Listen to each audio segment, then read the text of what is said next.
What's up, everybody? We are back. John Delarose here, the leading Hispanic voice in science fiction, coming at you with an out-of-stock Epic Collections update. I hope I don't accidentally dox some person who's trying to chat with me on Facebook Messenger on this.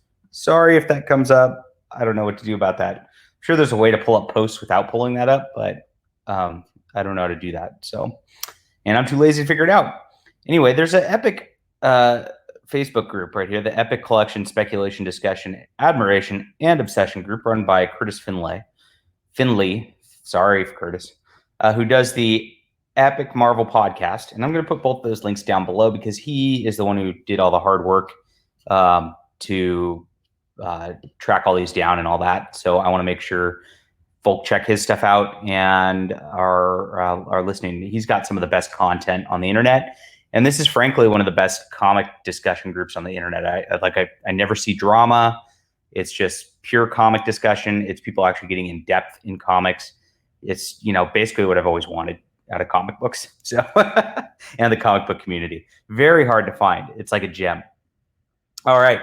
So Curtis every month goes through and does an update for Epic Collections, which are out of stock and low stocks. We're just going to go through those real quick and, talk about what's there.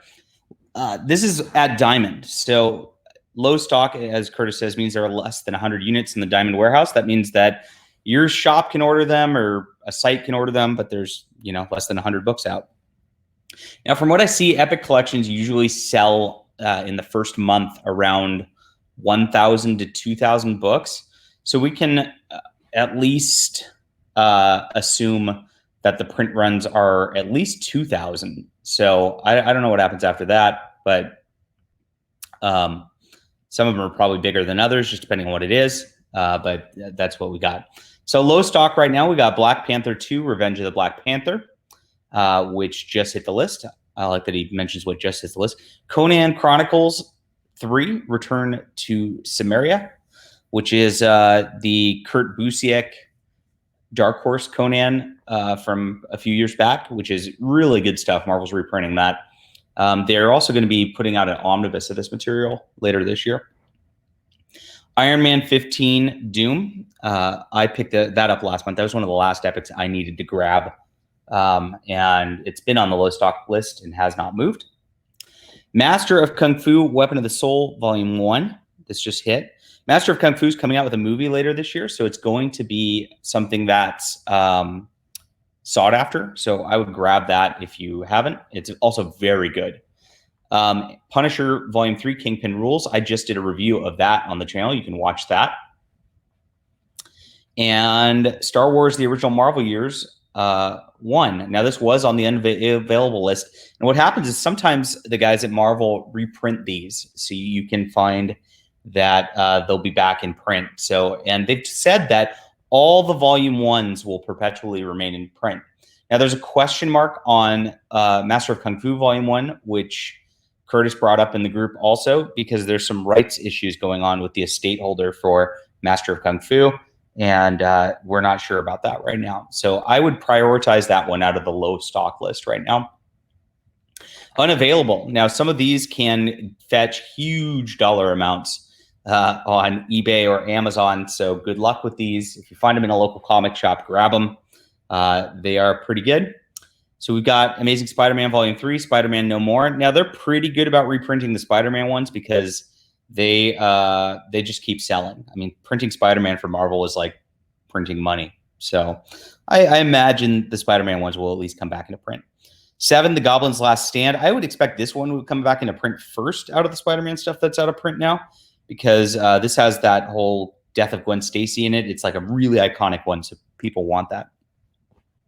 And Spider-Man Venom. So there have been a bunch of different Spider-Mans out of print. 1 and 2 have been out of print. The Cosmic Adventures was out of print for a while. That's back in print. And I forget which number that is. I think that's 20 or 21. So we've had a bunch of Spider-Man stuff go back into print. And Curtis notes in his notes that Venom is actually a pretty good one to go out of print because it was printed by a company called Quad Graphics that had quality control problems.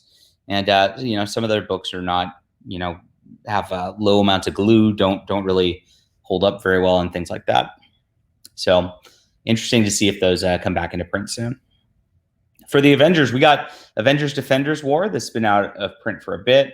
The Final Threat, this has been out of print for a long time. Judgment Day has been out of print for a long time. And the Collection Obsession and Operation Galactic Storm have been out of print for a few months. So I would imagine we'll probably see these come back into print sooner rather than later. Again, those are just popular storylines.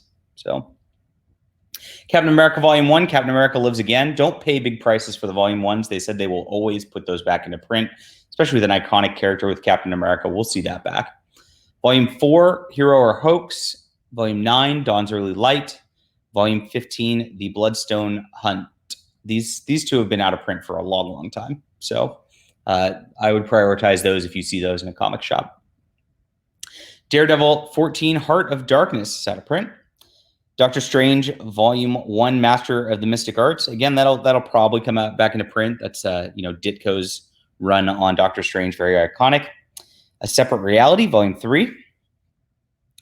Fantastic Four, The Master Plan of Doctor Doom, Volume 2. Now, they did reprint Volume 3 when that went out of print, which is The Coming of Galactus, and that fetched big prices for a while. So I imagine they'll put Volume 2 back into print also because, again, it's like the Jack Kirby iconic stuff again. And then 21, New Fantastic Four. We have The Hulk, Man or Monster, Volume 1 is out of print for the time being. And The Hulk, Volume 21, Follow the Pantheon. This is a new one that just went out of print, which is Marvel 2-in-1, number 1, Cry Monster. There's only one Marvel 2-in-1 book out right now. And I have a gut feeling that this one probably isn't quite selling as well as things like Incredible Hulk or Captain America. So I don't know how fast they'll move to put this one back in print. I read it. It's a team-up book where the Thing kind of roams around and teams up with a new Marvel guy every issue. So it's a lot of swashbuckling fun, not a ton of character development. So it is what it is on one of those team-up books. I enjoyed it, and it's good Marvel history read there. Moon Knight Volume 1, Bad Moon Rising has gone out of print, and Volume 2 is also out of print. So Moon Knight stuff is very sought after right now, and these are really good books. These are some of the top epic collections I've read. Power Man and Iron Fist Heroes for Hire is out of print, number 1. Punisher Volume 2, Circle of Blood is out of print.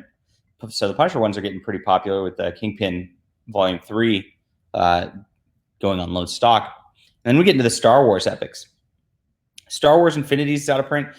Infinities is like an Elseworld Star Wars story where it's like, what if the rebels failed in blowing up the Death Star or something? I forget exactly the premise. I haven't read it yet. So I don't know what their plans are on the Star Wars ones. It looks like the Marvel Years one went back into print, or they found books or something like that. So there is that. But I haven't seen as much movement on the print for Star Wars as I have for the other Marvel stuff. We have The Empire Volume 3, which is kind of their main, during the original saga era. We have Star Wars Legacy Volume 1, and this, as of yesterday, is available on InStockTrades.com. So InStock Trades, they have discount comics, so you can get that for almost half cover price while supplies last. I picked it up yesterday. This was one of the few I was actually missing. So if you want to grab that cheaply, InStockTrades.com. I can't guarantee how much longer they'll have it, obviously. New Republic Volumes 1 and 4. This is the stuff that takes place in that sort of extended universe with the novels and all that after Return of the Jedi, and is really good content, especially Volume 4, which is the Timothy Zahn books adapted into comic books. So I highly recommend grabbing those. Old Republic Volume 1. This one's making its rounds in terms of people trying to grab this one money wise. I'm told the Old Republic stuff is actually the best of the Star Wars content. I've not read it, but you might want to check it out. Star Wars Rise of the Sith Volume 1. This is an interesting one. This is like Phantom Menace period, or a little prior to that. And I just read it. I just was able to pick one up for cover. This is going for like $100, $120 online right now. Very hard to find. I've been hunting it for 2 months and finally got it. So content's pretty good. It's all right, but this is a harder one to find. I don't know if this had a lower print run than some of the other stuff up there, but I've seen a lot of these other books above for Star Wars, and I rarely see the Rise of the Sith one. So that might be one to pick up. And then we have a whole slew of Thor stuff out of print. And for good reason. This Thor, Jack Kirby, which is volumes 1 through 5. I'm surprised volume 2's not out of print, while the others are. It's kind of weird. But really good material, and all of these command pretty big money, especially the volume 4 to Wake the Mangog. That's been out of print for a long time. And Thor 17 Immortal Flesh is also out of print. So, oh, you can click on these. I didn't even know that. Oh, it goes to Amazon for you. Oh, cool. Look at that. Fall of Asgard. Not even that expensive. Pretty good. Grab the not expensive ones while you can. This is fun. Oh, wow. I can't believe you did the work to hyperlink all these. Look at these. This is what I'm talking about. The Wrath of Odin. You get cheapest as $84.99 to pick that up. Crazy. I should have gone through and clicked on all of these as we've gone through them. Oh, well. Mortal Flesh is the next one that is in the Tom DeFalco run. Obviously, I'm a big fan of Tom DeFalco. Wolverine Madripoor Knights is out of print. This was pretty good. Chris Claremont did the work on this one.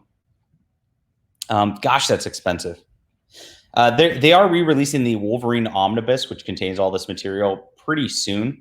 So you can get it in omnibus form, and I imagine this one will come back into print because it's a volume 1 very shortly. So I wouldn't worry about it. Back to Basics, Volume 2, just moved from low stock. It is still cheap, so you can still get it. People don't catch up on this stuff. As you can see, I bought it already. This volume was not very good, so got to warn you about that. And then we got X-Men 3 Sentinels Live. This is the end of the original X-Men era with Roy Thomas's work on it. Again, not a very good book, but it's history. If you want to read this stuff prior, wow, this is huge money too. I'm surprised, especially since it's not that great. But they had an omnibus of that material, and those omnibuses have been out of print for a long time too. So that's that. It's Always Darkest Before the Dawn was very interesting material to me, and this is still low price. This featured the X-Men between when it was canceled and when it was Chris Claremont's revitalization of it. So you get like Beast's storyline from Amazing Adventures and a bunch of like X-Men appearances in like, Avengers and then the Wolverine origin and Hulk. So you get to see that. So a very good material. This was very much worth a read. And then 17 Dissolution and Rebirth. And this is, I believe, after Claremont's run. So we've got Fabian Nicieza, I think, writing it. I could be wrong. I don't know. Am I right? Nope, it's still Claremont. I'm wrong. There's a Claremont one in the middle.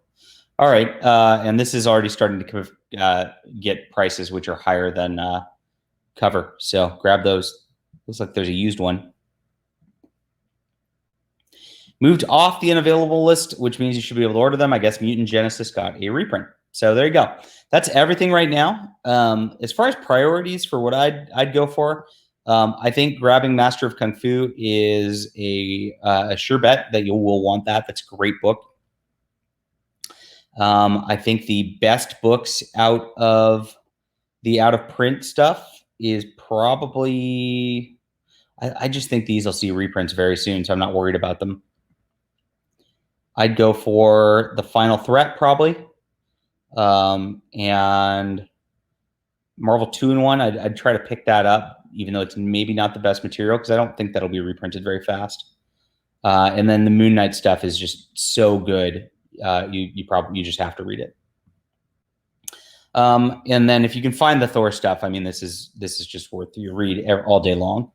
Wolverine, like I said, the stuff that I wouldn't prioritize, these volume 1s are going to come back in print. And I'm sure Wolverine will come back in print pretty quickly too, because just a very popular character. And again, this book's not very good, so wouldn't worry about it. So that's it. There was a reprint, is what Curtis says about the Marvel volume 1.